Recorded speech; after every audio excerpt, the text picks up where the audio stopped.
Okay, let's start.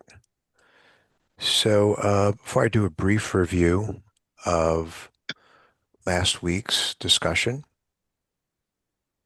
any thoughts or comments from anyone about anything that we've talked about? Nothing? Okay, great. We'll talk about the homework in a few minutes. All right, so let's do just a quick review from last week. Some of the questions that I asked were, can we prepare for the Bardo now that we know how much is riding on it? How we do in the Bardo is really how we're going to have what kind of rebirth we'll have, whether we will become liberated, whether we will go to the Pure Land, or whether we'll just have be reborn in a nice, great family, city, country. So now that we know how much is riding on it, how do we prepare? How do we prepare for it? And when we are able to prepare for it, then we can mentally relax to some degree. We don't have to be, oh my God, what's going to happen? Um, and we all would prefer to have a pleasant experience as we experience dying as well. We've got enough to worry about. So we don't want to add that onto our list of things to be thinking about. So we can prepare for it now. We can start where we are now. We don't need to, as I mentioned last week, oh, I have to watch this video or I need some more answers. Of course we do. We'll always have questions and answers, but we can start right at this very moment because literally everything we do now impacts the next moment, and the next moment impacts the next minute, which impacts the next hour, day, week, whatever the future. And that runs all the way into the Bardo and thereafter. So if you're really motivated and said, yeah, I really want to start right at this very moment, we talked about what you can do. And, the short answers are, well, we want to regain some control over our mind because right now we're all as humans very reactive when something happens that doesn't go exactly the way we wanted it to. And if we happen to be very attached to that situation, then we get angry, upset, irritated, annoyed, etc., etc.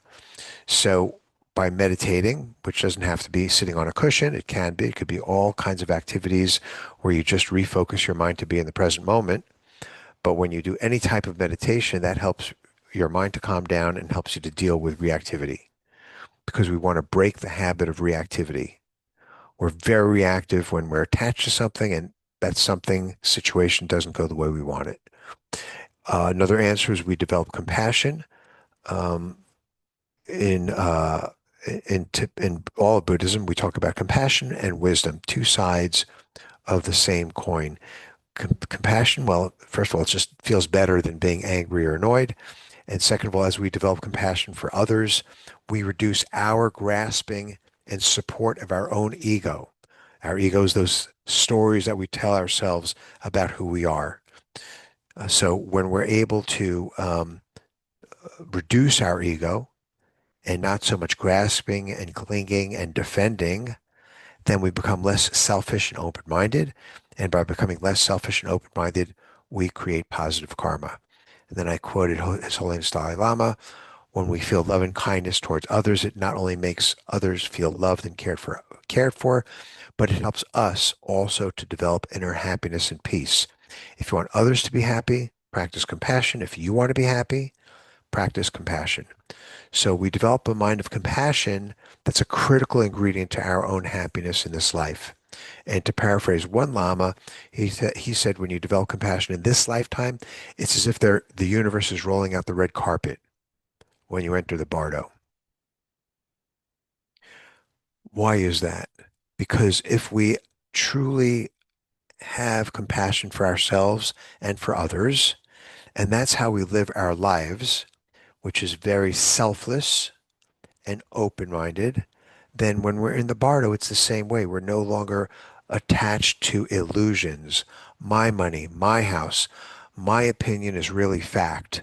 I'm right, you're wrong. These are all things that we live with in our minds. And by developing compassion, all that goes away. So every interaction we have is a reflection of our mind. So if you're walking into a party and you're angry, then the party's going to feel that way. You walk into a supermarket and you're happy, then all of a sudden you're putting a smile on people's faces and your own. Same thing. When you walk into the bardo, you walk in there with compassion, then the illusions you recognize that your experience in the bardo is a reflection of your mind, and that what you're looking at and feeling and seeing are illusory.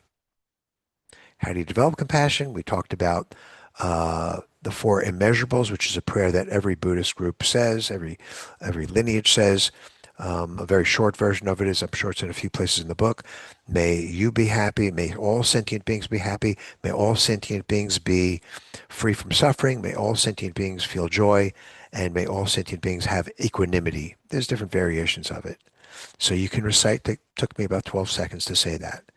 And you could just walk around saying that or reminding yourself of that. And you can view, we talked about having every opportunity or interaction as an opportunity to practice in real time.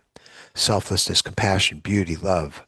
That's, we can walk around being critical and being in our head and not seeing what's around us, or we can walk around and observe and and feel and see what is around us at that moment and recognize it for what it is, which is illusory, but at the same time, joyful, compassionate, beautiful. What does wisdom mean? Wisdom's the other side of that coin. Wisdom is the recognition that everything is impermanent. We have no solid self. Um, it's our body. Our body's constantly changing. We're made up of five aggregates, the body, and four other mental aggregates, all changing, all changing. Nothing is solid. Nothing is permanent.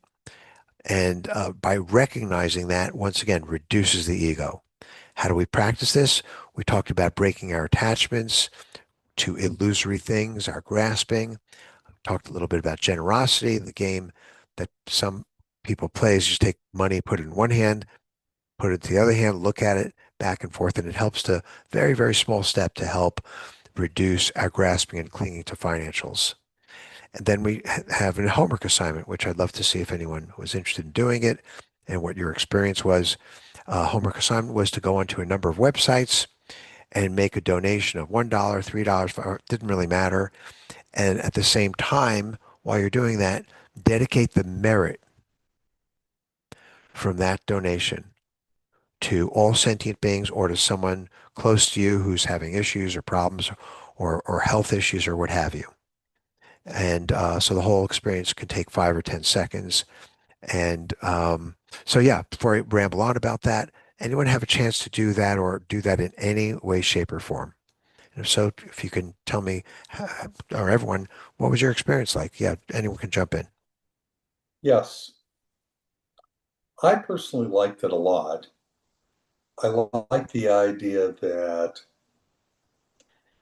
it's sort of a conscious commitment to do those activities. I don't quite get giving away the credits component of that, but the planned conscious activity of the giving, the charity, I thought was lovely. I like that a lot.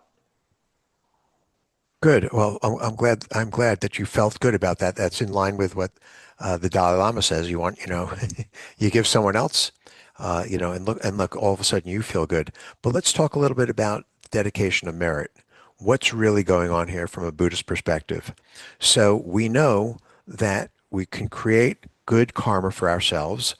Karma means action. So when we take actions of body, speech, or mind, where there's an intention, we have plenty of thoughts in our mind, no intention at all. There's no karma. But when we have intention, I want to help those dogs. They're suffering. I'm going to donate whatever it is, $1, $3, $2,000. Makes no difference at all.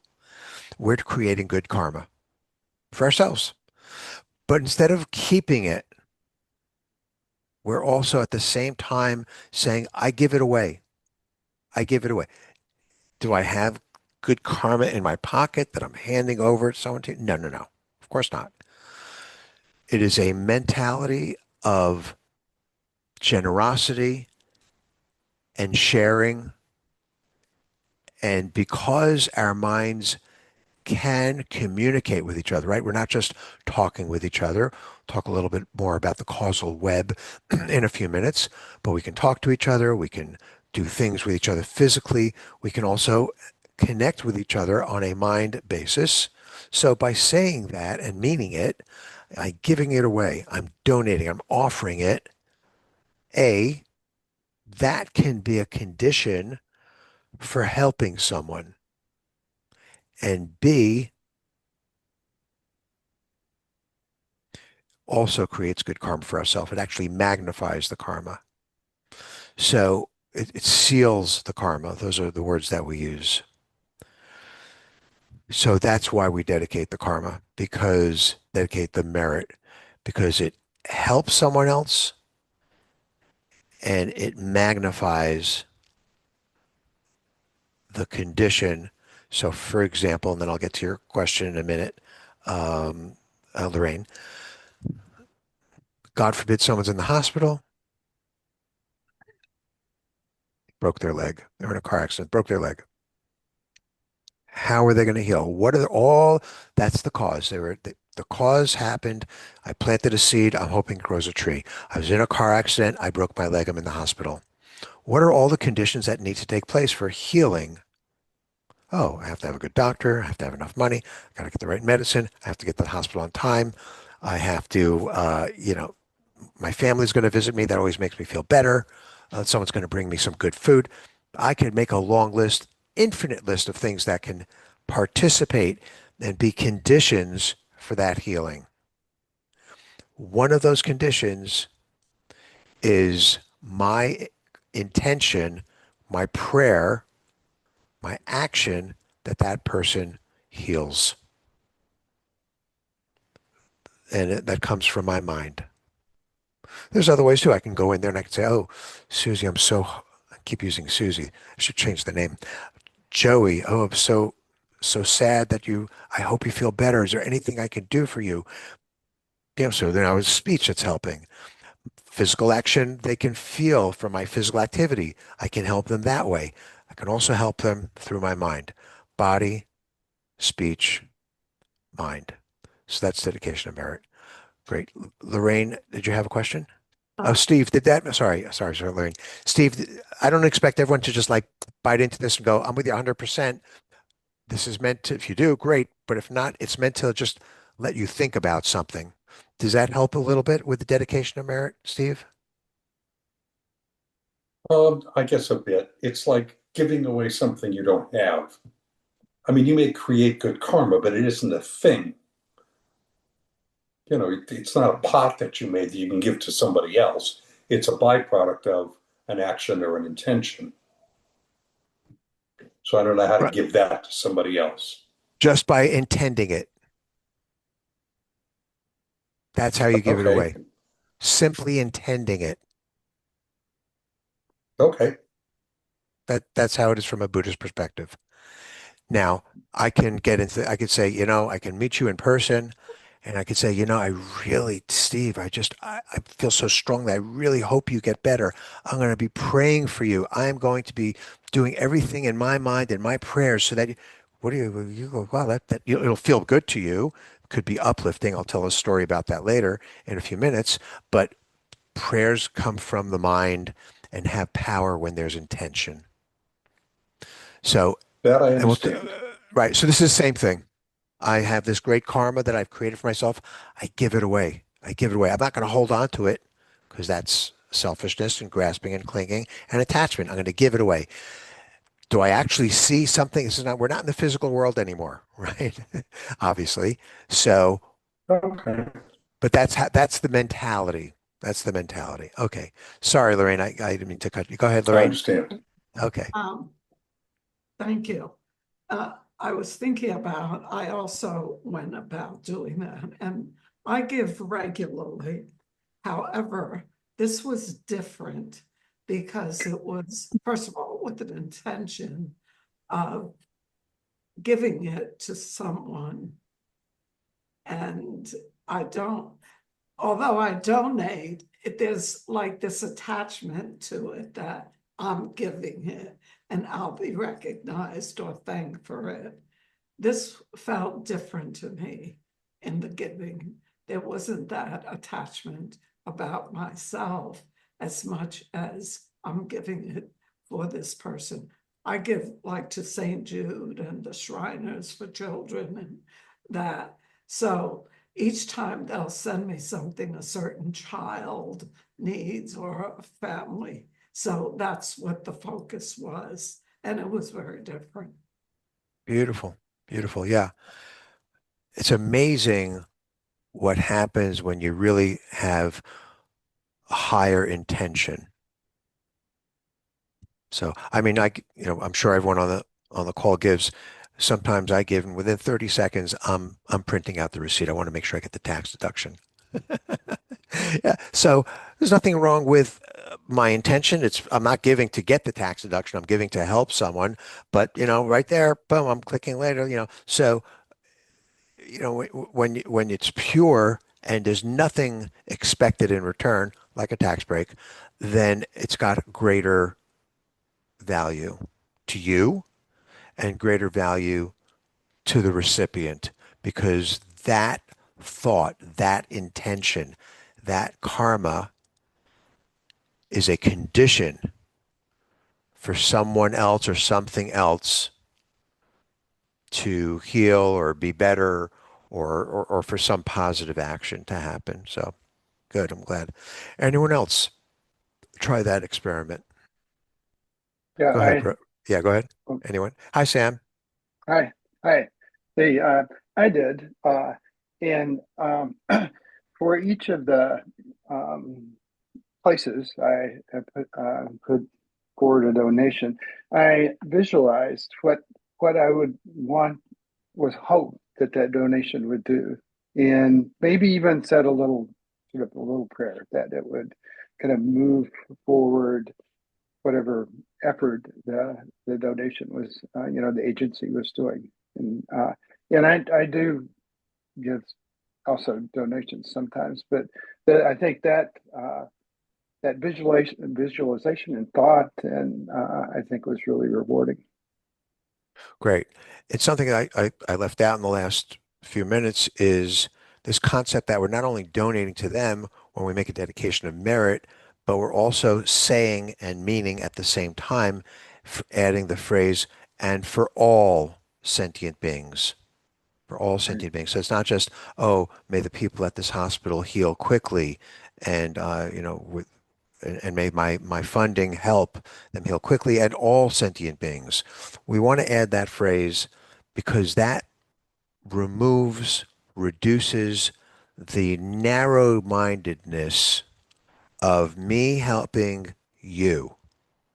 No, we want to get away from that. We want to just open it up and have a much broader, more universal. Why? By having that open-minded, selfless, non-attached, non-grasping intention, it has greater efficacy in whatever you want to have happen. That's part one. Part two is it's good to say, it's okay absolutely to say what you did, because you got very specific about it.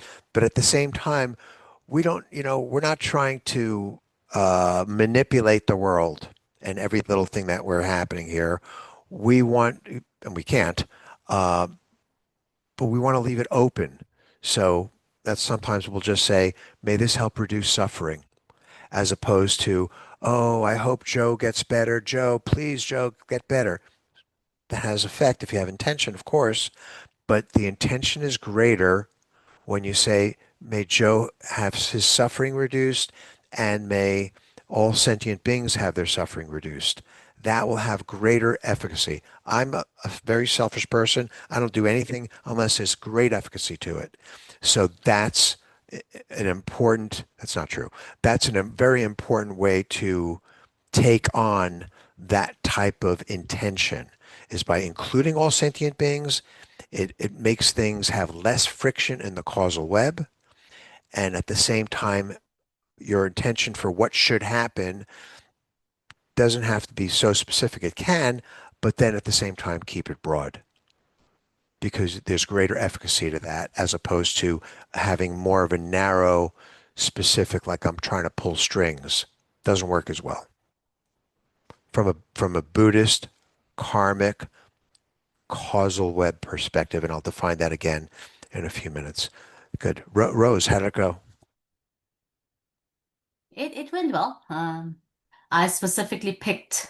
I mean, I have charities that are already donated, as I mentioned, but I specifically picked like animals, and I picked like food donations, like and like different aspects, not necessarily just like health or whatever, for example, and I dedicated like a friend of mine who is big animal lover, but she's incredibly ill. But so I did animal donations in her honor and all sentient beings, and then somebody else would like for whatever causes they were that was close to their heart. So that's how I picked my charities. So it would mean more to them and how it affects their different interests, so to speak. So that's how I picked my charities. Good. Very nice. And I Beautiful. have a question though, but so with sentient beings and dedications, could we make it in like for our animals and then like would that make a difference or is it specific to humans only? Sentient beings are any beings that have a sense or can feel. Okay. So that includes ants and all Right. animals and flies, you name the list. Because I So was that thinking about that. I was like, okay, maybe I should create another give another donation to like in dedication to all the animals that have passed and and all sentient beings and maybe it'll help them in their in their regeneration. absolutely, absolutely, yeah. So there's no difference between doing that and me saying, I hope Joey is in the hospital. I hope his suffering is reduced. And all parents sentient, and all sentient beings, or in your case, oh, I hope these animals that have passed away recently, they're in the bardo. I hope they have their suffering reduced and have an auspicious rebirth, and all sentient beings that are in the bardo. So we just want to broaden it as much as we can. Okay. So We don't want, that's how I picked it. So yeah, yeah. very nice, very good, good. Any other comments or thoughts on that exercise? Okay, so you'll get your tax deductible receipts for that. Kidding.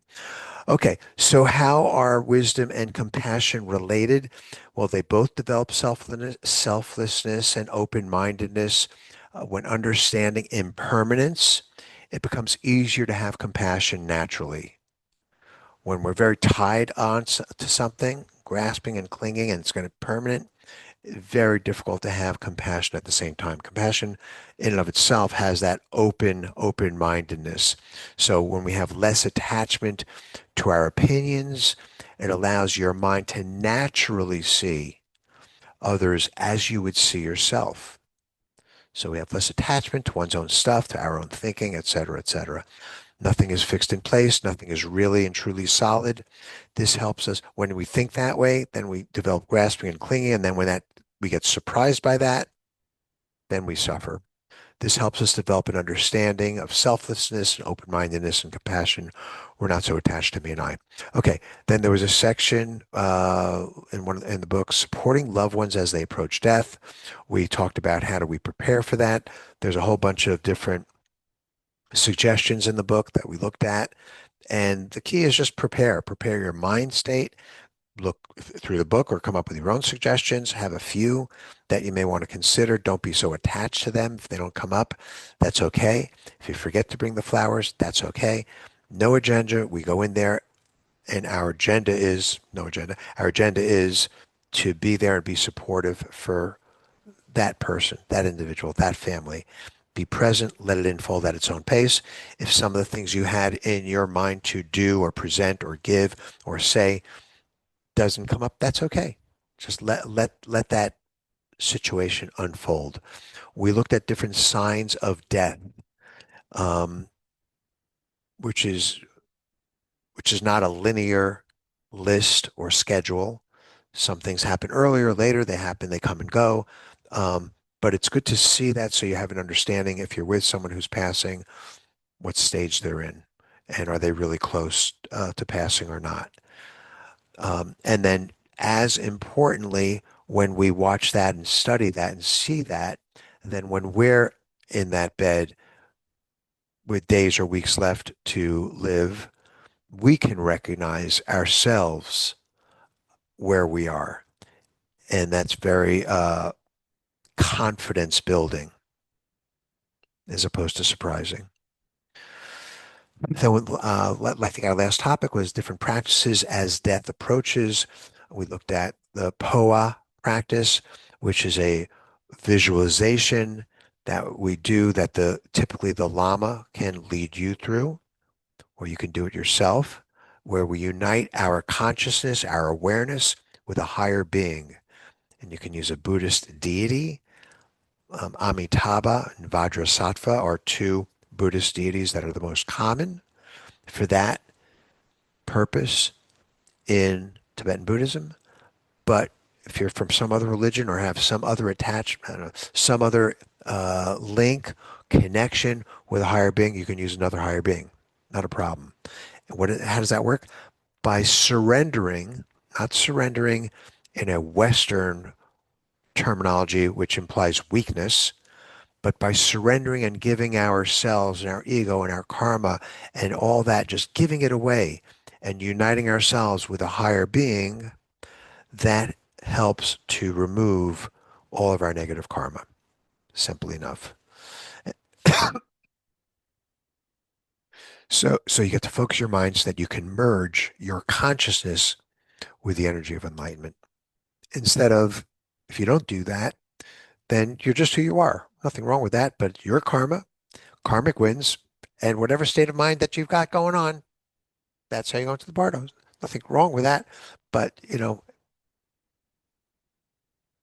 but if you care about your experience in the bardo and or a rebirth or liberation, then that may not be the best way to go in there. And POA is typically taught with the guidance, or traditionally leads the person who's dying with the guidance of a qualified teacher. And then we looked at a prayer called encouragement, which is basically a practice to support your loved one, your friend, your family member, so that they move on, they move forward. They don't get stuck. They don't get distracted, which is happens quite a bit. Watch any movie about the bardo or the afterlife, what have you, and that's exactly what's going on there.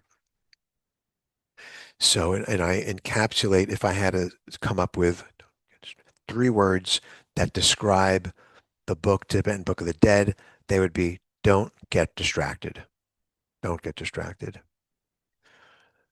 Okay, now supporting a dying loved one from a distance. So how does that work? Through interconnectivity. It kind of relates to what I was talking with Steve about a few moments ago.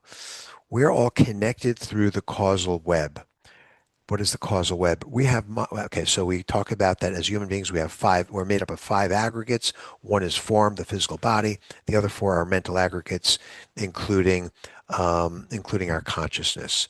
Mental aggregates have to do with senses and feeling and mental formations of how when we create karma, memories, things like that, and our different levels of consciousness. Those 4 aggregates, not the physical form, are called mental formations or mind streams, and they're all independent of each other. I have mind stream, you have your mind stream. They interact with each other, but they're not shared, they're not merged. This is a Buddhist perspective. So sometimes people that are not Buddhist or don't have this understanding, they will think that we do share and we do merge. That's not happening here. My mind stream, my karma, my mental body is different than yours. But they interact. We're interacting right now through speech, through action, through perception, through mind's intention, and through the unfolding of causes and conditions. Remind ourselves causes and conditions. Cause is when I plant a seed with the intention that it grow into a tree.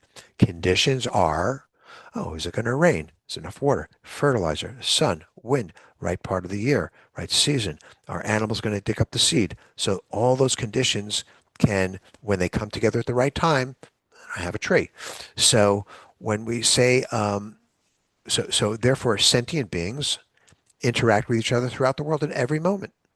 I'm talking to you now, there's billions of other people talking and interacting. So our mind streams interact with each other. It also means that causes, conditions from our karma interact with those of others. Those interactions, that web, that's called the causal web. So let's look at the action of prayer.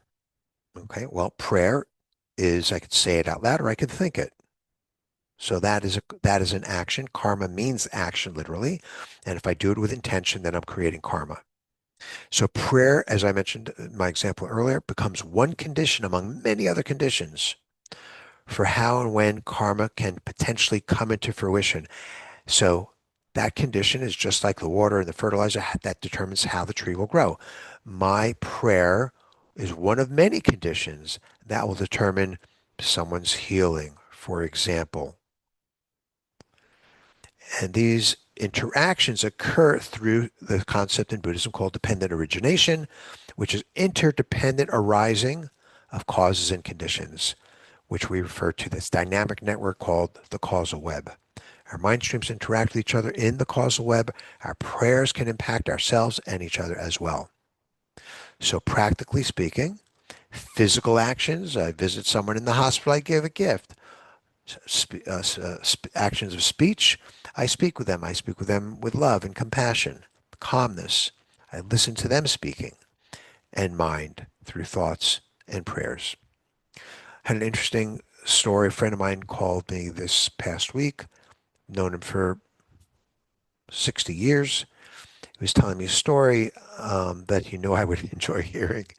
His niece, who was 44 years old, woke up lives in Brooklyn, and is part of the Jewish Syrian community, very large Jewish Syrian community in Brooklyn. Some of you may have heard of that or known of that. If not, you know it now. And she woke up one morning and wasn't feeling well, very weak. And then, they do all the things we would normally do, rest, have some water, whatever. The next day she felt worse, took her to the emergency room. 2 days later, she was diagnosed with something called giant cell. Giant cell, without getting into the technical details, 300 people in the United States get it a year. So it's 1 out of 1 million. And her heart started to fail, put her on a heart machine. And then they decided that she would need, this all happens in like 3 or 4 days. So the family, as you can imagine, mother of 4 children, I believe, is in incredible shock. And then they decide they're going to put her on a transplant list, goes on a transplant list. 2 days later, they get a heart. Simultaneous with all this happening, the Syrian Jewish community is a very insular community. So the word went out, and there are 3 or 4 different synagogues in Brooklyn and New Jersey where those folks typically go for prayer. I think it was on a Tuesday night, they all went to their respective synagogues, something like, I think, 900 people. They were all on Zoom, let alone all the thousands that didn't make to the synagogue, and they were praying for this woman. 95% of those people didn't really know her, but they knew the family. They knew that, they had friends who knew someone. That didn't really matter that they didn't know her personally. Some of them, of course, did. And they showed her while she was dying, the videos on Zoom of what people were, thousands of people came out for this person to pray. And the family, of course, and it was like over the top type of thing. And then 3 different rabbis from 3 different synagogues showed up in the hospital, and they all prayed together with the family. So this kind of level of, okay, let me and give you the end of the story. ending of the story. The transplant went well, perfectly well. Of course, those of you that know about transplants, you still have to take a lot of medicine the rest of your life, be very careful, et cetera, et cetera. It's not like game over and back to normal. It's a different life. And she got better. Am I suggesting that because of that prayer, she got better? No, what I'm suggesting is that was one condition of many, many conditions that helped the cause for her healing. And it certainly helped psychologically and mentally the family, which of course certainly helped her psychologically and mentally. And we know from a Western science perspective that your body can be healthier and is more likely to heal based upon your state of mind. Very important. So what was amazing to me and very inspiring to me was just like within 2 or 3 days, thousands of people showed up in person in the synagogue or at home, showed up in terms of attention to pray. So it was quite beautiful. Um, so I bring that story up because we talk about causal web, because once again, how do you support someone from a distance? Any thoughts, comments, questions before I finish up the last couple of chapters? Sounds like there's a relationship between the story you just told and the other homework assignment about the video to watch Right, that's in right terms about of the video. conditions. What was that? Right, I remember sending out the video. I'm just trying to remember what that video was about. That video was about, a woman who finds her biological mother. Right? Yes, That was yes. crazy. Yeah. What a crazy video. You can't ignore those things, in my opinion. You know, there's some things you could just go, it's a coincidence. Not that I believe in coincidences, but when something like that happens, it's amazing stuff. There's obviously a connection there, or as Lama would say, a karmic connection. Yeah. And there it just came out. So I was so happy to watch that because I'm happy for those people. It's so hard to But it also overcome sounds that. like it's that sort of combination of various people's intentions and the kind of, if you will, karma that they created around her and supported her in this sort of accidental quest. Yeah, yeah. And I think a lot, what popped into my mind just now as you're speaking, was and a lot has to do also with being open-minded.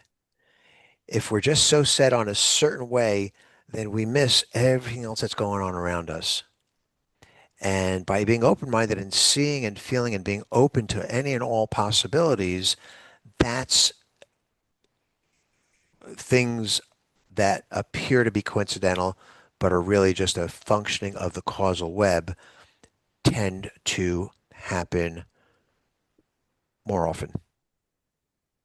Now, can we predict how this woman is going to heal and is the leg going to be perfect? Is the heart going to We don't have to predict or project.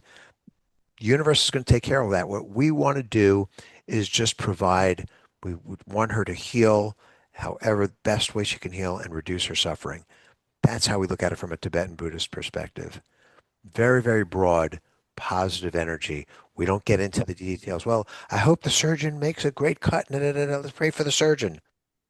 Okay, there's probably some benefit to that, but that's not necessarily how it works. Good. Any other thoughts, comments before?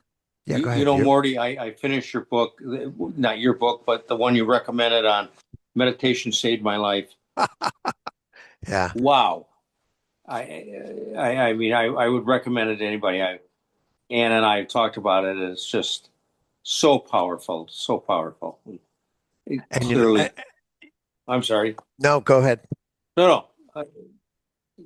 That's it. Just Yeah, yeah. an incredible read, really. So I've read it, I think certainly 2 times, maybe 3 times, and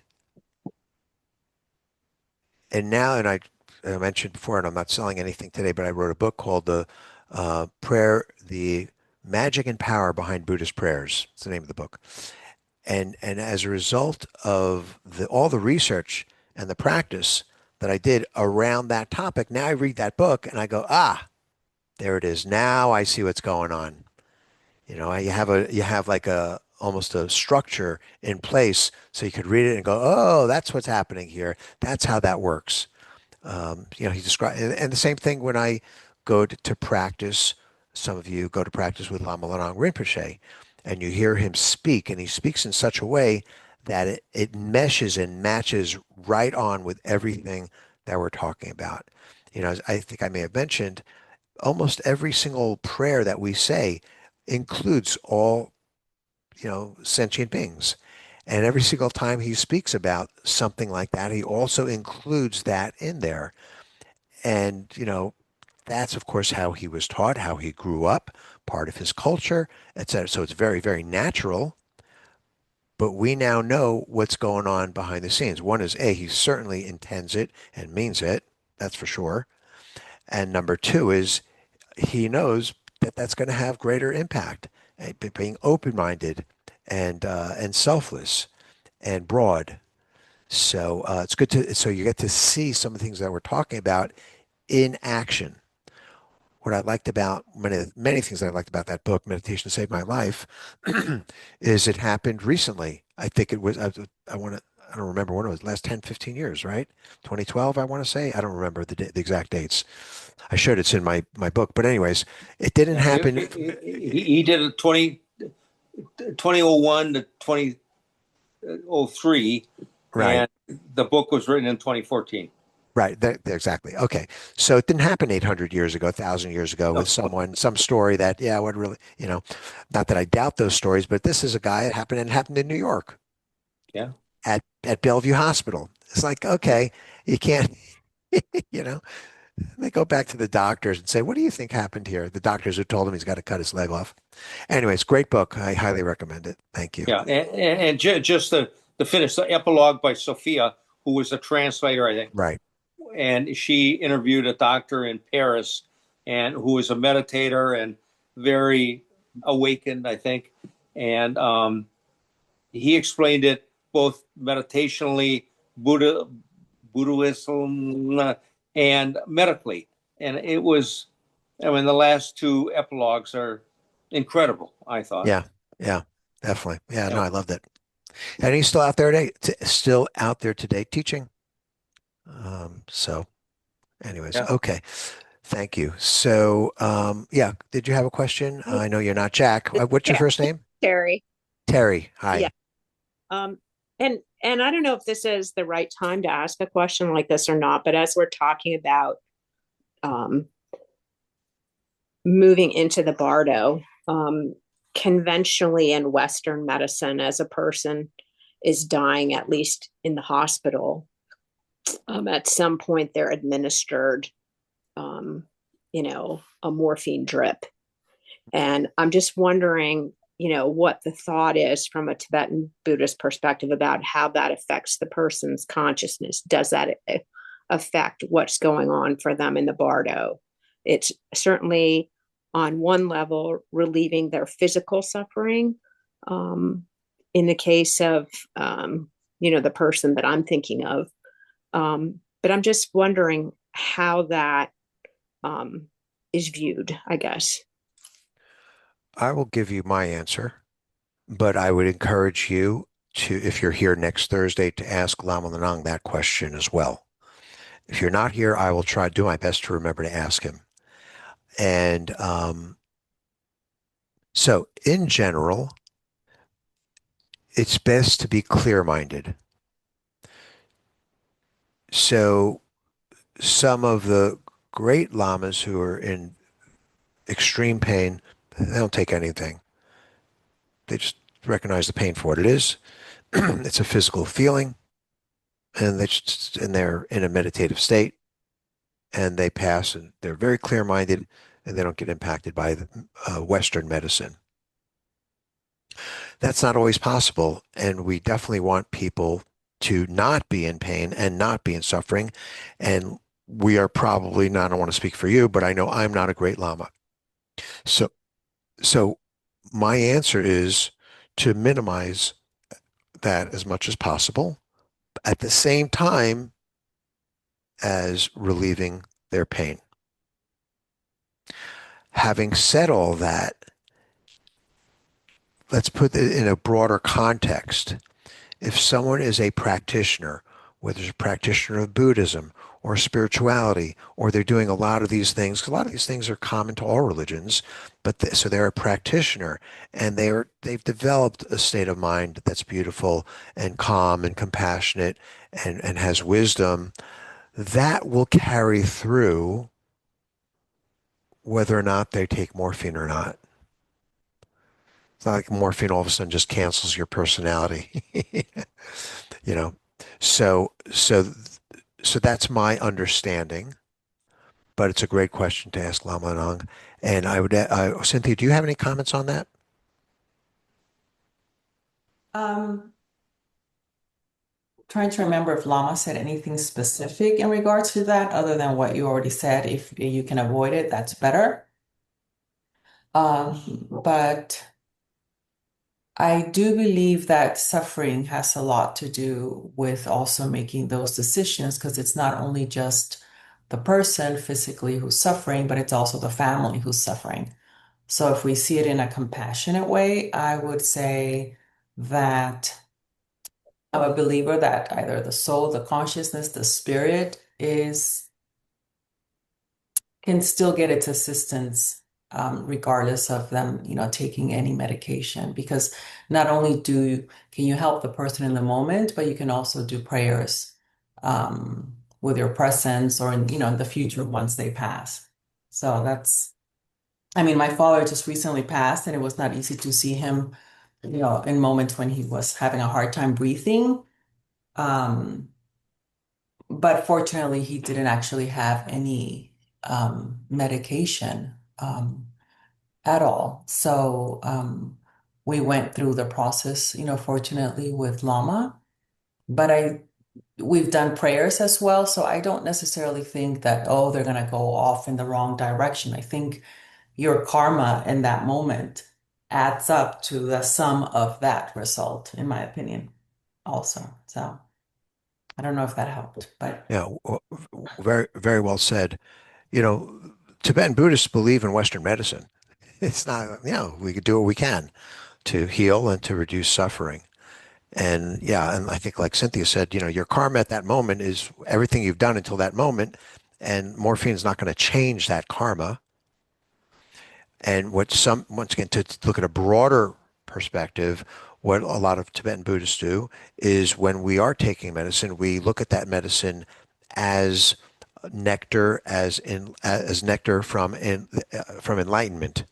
So if we take medicine, that we view it as not just a physical medication, but also as a form of nectar, which has blessings of enlightenment. Thank you.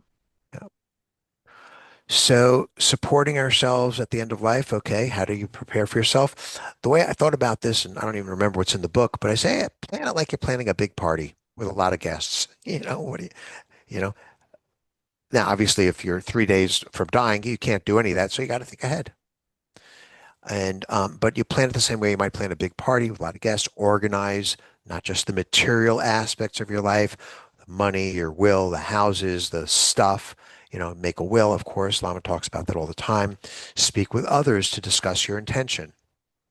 This is what I'd like it to be like, or I don't want it to be like, and get help and support from others to make sure it goes the way you want it, starting now until the weeks before your passing, and then after you pass as well. And if you have a teacher or a religious leader, then certainly confer with them. If you have family, confer with them. Not a time for holding a lot of secrets. And so you can start that anytime, even if you're in the greatest of health. You can start thinking about that. And it's not a morbid thing. Death is not morbid. So just because we're thinking and planning for it doesn't mean it's morbid. It's morbid if you want to make it morbid, but you don't have to wait until, oh, I got the diagnosis. You could, but my point is you plan. Don't leave things to chance. Because if you do and things aren't going your way, guess what jumps in there? That reactivity and that, oh, why is so and so here?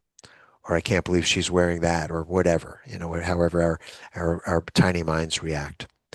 And then the time immediately after death, same thing. What's going to happen? You can make that decision. You could read. There's some options and suggestions in the book, and discuss it with others, social workers, religious leaders, family, whatever. You can email, communicate to other people. Um, I want flowers. I don't want flowers. Singing, no singing. Bring your guitar, don't bring it. Cremation, no cremation. Whatever it is. What if it's in the hospital? What if it's at hospice? You've got to start taking these things into account while we can. Do I want prayers or mantras? Who's going to say them? Uh, a particular ceremony that I really, really like is the life release. Life release is a traditional Buddhist practice of saving the lives of beings that were destined for slaughter. And it can include purchasing and then releasing any animal that was slated for slaughter. So fish, crickets, grasshoppers, back into their natural habitat, back to the natural habitat to be free from being killed. If you've ever seen, there's one or two biographical movies about the Dalai Lama. I can't remember if it was 7 Years in Tibet or another one where a bunch of lamas or maybe even the Dalai Lama is there. It's obviously when he was much younger. They're walking somewhere and they see someone is herding their sheep or their flock to slaughter. And one of the lamas says to the other, or maybe it's the Dalai Lama, I don't remember, it's a movie I haven't seen in years, points out to someone else in his group, says, go buy them, go buy them. Obviously, that's it. Going to release these animals, these sentient beings. And then when you do that, there are specific prayers that you can say. Once again, and you dedicate the merit from that action and from those prayers to you could do it anytime you want, but if you're doing it for someone who's passed, you could dedicate the merit to the person who's passed away and is in the bardo. And then, of course, and for all sentient beings, you add that in there. If you can't do that, you don't have the ability to do that, you don't feel comfortable doing that, then you can just make a donation and which is what many of us did this past week in honor of that person, and then dedicate the merit to that person and all sentient beings. And I think once or twice a year, although I don't know, I don't remember if we did it recently, Lama Lhanang leads a life release. And it's quite beautiful and quite impactful. And we don't think we have one coming up, but we should ask him about that.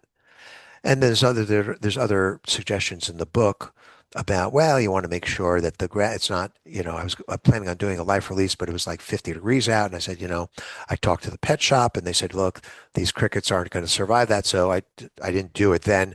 You want, or fish, you want to put fish in an environment where it's not going to be eaten by other fish or they're not going to destroy the habitat. Can't put fish in this kind of water, there's all kinds of issues, environmental issues, which we absolutely should take into account.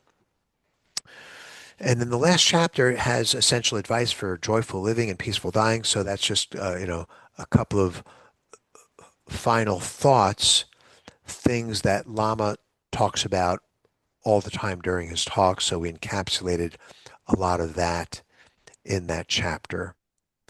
And next week, Lama Lhanang will be here for our final session. Great opportunity to ask questions about the Bardo, POA, preparation. I look forward to that because he gives the answers from more direct knowledge of where all this started from his lineage, which of course goes back to the time of Buddha. So it's much more genuine. I approach it not only hopefully genuine, but also from a more of a Western explanation. So it's great to hear how he how he presents that. Um, great. We're going to do a few minutes of meditation before we leave. I'm not in a rush. Any thoughts, comments, or questions on anything that we've talked about in the last few weeks or tonight? I have a question. Sure. Um, so I have a 13-year-old pet that is really suffering from walking, but he's mentally still there. But we know that at some point it's going to be time. Can we use those prayers for a dog? Absolutely. Okay. Absolutely. I've What been did you, pondering about this. Like, it should work. Theoretically, it should work. Should be the same. depends how you use the word, how you define the word work. Like the Um, intention is like to hopefully that in his next incarnation that he, I don't know, be happier or like he's lived a very happy life so far. But obviously we want him to be to reincarnate into a better life. And yeah. So what is your dog's name? Kobe. Kobe. Great. So, I don't want to say we do it all the time, but we do that. Everyone, a lot of us have pets, and we're once again when it's appropriate, especially when a pet is dying, before, during, or after, we will say prayers or mantras for dogs like Kobe to reduce their suffering and to, especially after they die, that they have an auspicious rebirth, that we encourage, same exact thing, that we encourage them to move forward. We explain to them that they've had a very, very fortunate life, that we really love them very much and have great appreciation for them, and that they're going to go forward and also have a beautiful, fortunate life. And that's the kind of intention that we want to present with our, of course, utmost in sincerity. And yeah, Okay, thank you. okay. So let's just spend a few minutes together, 3 or 4 minutes, just meditating. I'll walk us through for a minute or so, and then I'll be silent. So let's sit up nice and tall. You can close your eyes if you want, hands on your lap or wherever you're most comfortable. And then start to observe your breath. That's the air that's passing through your nostrils. Or you might notice your chest, your abdomen expanding and contracting. That's all we're doing now, is just noticing and observing. Each breath is different. Some are long, some are short. Sometimes the breath is shallow, sometimes it's deep.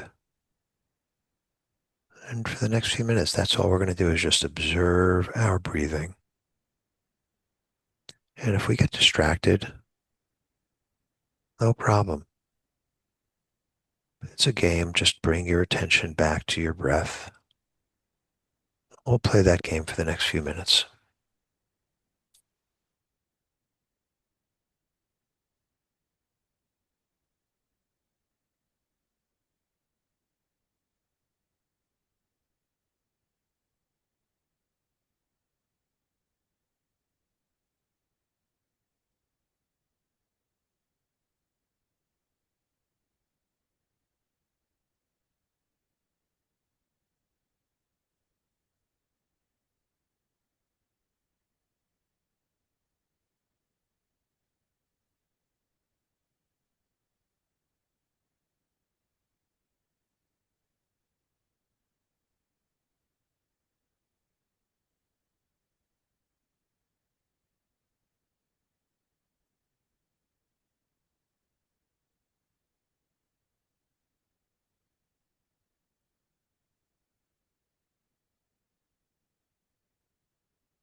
Okay.